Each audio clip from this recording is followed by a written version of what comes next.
Alright, when it comes to combining these elements together, you can see at the very top the three images that influence the overall design for this idea.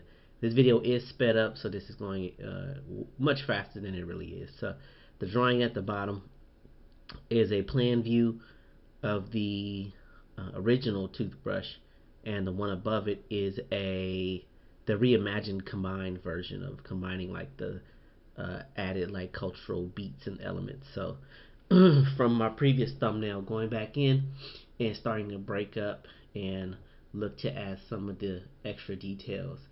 This initial sketch is all done with the lightest value gray marker, primarily because it'll be pretty much invisible. I mean, to a certain degree, but it'll be pretty much invisible as you get through the process of adding in some of the ink as well as Prismacolor. So on these drawings, throwing everything, including the kitchen sink, to try to realize them as much as possible. In general, these plan views, they're easier to draw than the three-quarter draw views because you don't really have to take any true consideration for the perspective. So in these plan views, it's often a lot easier to make sense of any of the details, any of the proportions. And so once we get ready to draw this in our three-quarter view, the first version is to draw the typical version of our object. And the plan view comes in handy because then we can kind of project a lot of those elements into three-quarter space. I like to sometimes scribble in some value just to be more aware of some of the scale and proportion of things because it helps to make sense a lot easier. For the ball on the back part of the reimagined version, there was a lot of construction to build out the backside. So using cubes and then dividing those cubes up and then finding the center point in order to be able to build the volume for it. And then the same process of just thinking about the convergence of vanishing points for all those elements on the brush part. Part of the benefit of using that light marker is that you can do an excessive amount of drawing, and to a certain degree it can get a little overworked, and because it is a marker that it can start to blend together and things can get a little mushy. But in general, the earlier parts of these drawings are very much just to kind of figure things out. So there's very little concern about in this initial part trying to make sure that everything is perfect and exact. Um, so after a while, you can develop your own sort of approach to this in terms of whether or not you want to use your thinnest pen to start to work out some of the elements and the details, and then go back in with the thicker one. I usually like to do the thin detail stuff initially so I can work out what I believe are clear design elements, and then I'll usually go back in and I'll do the thicker line to hold detail and to do parts where it overlaps. And again, that's just my process because it helps to make it clear to me what the overall shape silhouette read is, because that's always important and essential in the design. These drawings they can take a little bit of time because you have to start thinking about the texture of things. So the texture of the bristles are different than the texture of the plastic brush handle. And so going back in, adding that little bit of a coarse shadow shading to give it that added extra bit of depth. And then I wanted to go back in and hold some detail a little bit more, do a couple more overlaps, and then give a little bit more thickness to the tips. I left some of the middle part a little bit thinner just because stylistically it felt good. That's really the only reason, no other reason. And in any of these drawings, you're always making the balance between stylistic choices, to be honest. And I did this little cross hatching just because I felt like cross hatching. That's the honest to goodness truth. But it also built up some extra added value, and I just wanted to explore, like, I wonder what it would look like if I hit some cross hatching on this. And it was pretty cool. And so then on most of these drawings, even inside of the graphic shape, I'm going to go in there and try to hold a little bit of give a little bit more silhouette read for the brush. So I do use the Prismacolor to hit the overlapping part with a little bit of a white line, just to separate it. And again, that's kind of a stylistic choice, just to add that extra added dimension and form. Um, Probably one of the most important things is that this stuff does require some degree of patience.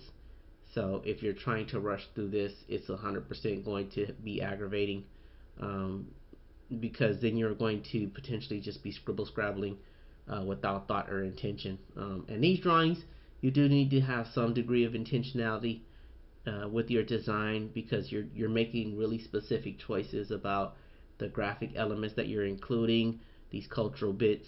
So if you reference early in the video, the little rings on the back of that brush are the rings that go around the neck of the sculpture, and then those the other sort of graphic metallic bits are just added elements to give it just a little bit more shape and form. And to a certain degree, this almost looks a little bit more hairbrush than it does toothbrush, but every design you do is not going to be 100% successful. And in my opinion, when I look at this, I don't look at this as necessarily the most successful design, just because it does, in some areas, it looks like it would need to be uh, a little bit more manufactured. Um, but it's always plausible. It's always possible that with materials that they could have made a little bit of a twine, dip that twine in something to make it more rigid, so you would have like a handle on the bottom. Definitely could have made the middle section out of some of those sort of metallic things, because I've seen metallic sculptures. So the handle part throughout could have been made from metal, and very well they could have designed it in a way to where they could have used those sort of hog bristles, or I think the bristles were hog hair, and they could have figured out a way of mounting those bristles, or even weaving them through like something and then holding them in place with something. Very possible it could have been some sort of resins or glue that would have held it in place. It's very possible. So that's part of, as you're designing, is trying to think through those elements and make sense of the potential, the possibility, the chance, so that you can apply some degree of reason to why you're making the choices that you're making. As you draw and design things, the more that you're making specific, conscious choices and decisions, more often than not, you'll draw more success. You'll design more successful things. If so much of your process is just sort of winging it, and even as you're designing that, you're not really thinking about the reasoning behind why you're putting elements together, it does make it harder to give your objects that sort of believability. So the light sources are all sort of really super invented. They're kind of just top down sort of light sources, just to give things a little bit of dimension. Because ultimately, we always want to see the sort of envisioned structure, so that when it gets translated into 3/4 angles, or if another artist would need to use it as inspiration, if it at least has some degree of volume to it, it makes it easier for other people to be better informed about, like, what is the, like, how thick is this, how wide is this, how round is this.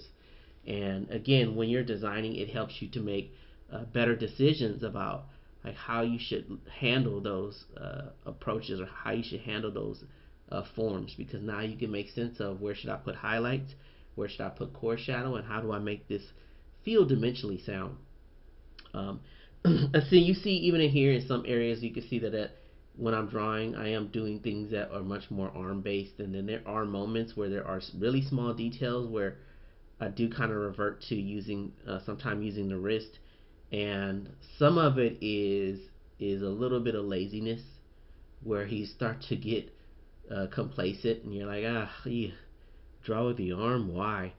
And in the process of doing that, I can kind of feel when a drawing starts to go bad, because there's a lot of wrist drawing, and it then means that the lines are harder to control. Keep in mind, this is not ever really about flawlessly perfect lines, or flawlessly perfect shapes, or flawlessly perfect value.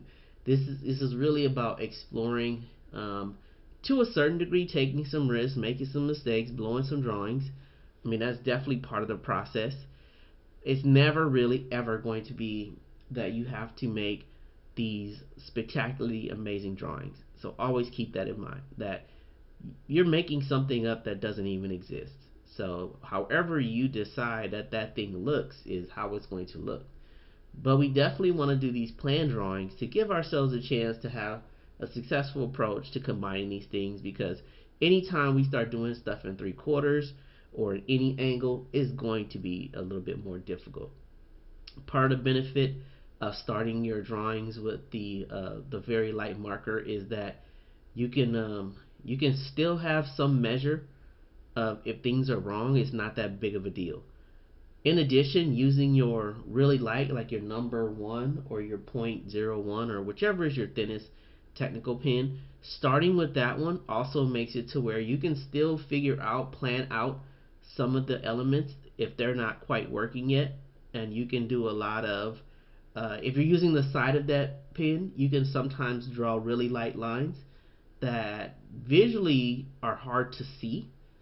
And so you can see them, but once you keep drawing into it, they become almost impossible to see because you'll start to add in heavier lines that hold the detail clear. So that's what a lot of this initial part of this drawing is with the really thin marker or the really thin pen. Ooh, that rhymed. The really thin pen, my friend. You see, I'm doing again and again. But it's just a matter of that. It makes it easier to be able to quickly give more clarification to the details where they are without even really truly caring about light source, without caring about 100% accuracy, because even still, this part is potentially kind of loose in still trying to make the balance between rapid decision making versus more thought out, conscious decision making about elements. And then keeping in mind, like the light source is always super invented. In this case, it's still kind of a top down light source because it's easy. You know, you don't really have to make any complex decisions. These graphic shapes are purely for the sake of presentation. They don't have any real rhyme or reason. Excuse me, rhyme or reason behind them, other than it just creates a nice graphic shape to hold the eye. So when you're looking around the page, you don't just have a page full of just a blank. Then you have almost a design to the page. Like that is it sounds weird, but it's kind of important that you want to be able to not make a page full of just drawings that are just kind of hanging and that there's nothing that sort of ties them together. So the bigger graphic shapes kind of help tie together all the elements so that you get just some interesting negative positive shapes on the page. So at this point, the drawing is what it is. You know what I mean? It's the same process of what was done in the plan view is just now in a 3/4 angle.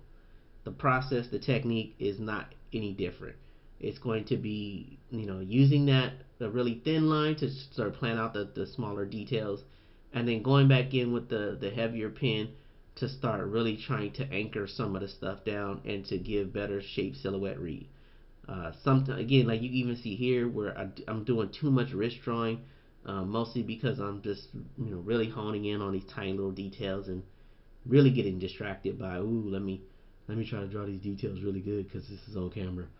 But ideally, I would try to usually to do this with drawing with my whole arm, and I'm really resting my arm too long on the pad. If you find that you have issues with stuff smudging, you can always get a piece of tracing paper, put it underneath there to minimize the amount of smudging.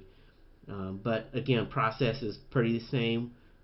If I know my light source is coming from the top down, and I just want to add some of these highlights in there to make things pop, I'm going to go to the white pencil. It's going to add that extra little finesse to it. And then visually, it just looks cool. Like when you have those little highlights, the little highlights just kind of speak to your soul a little bit. It says, look at me. So that's pretty much the process. Eventually, you practice, you repeat the same stuff over and over again. Then it becomes repetitive, and eventually the sort of skill just kind of sticks with you. And so you start to kind of realize like how you like to work and like your approach to using the tools. So boom, boom, and boom.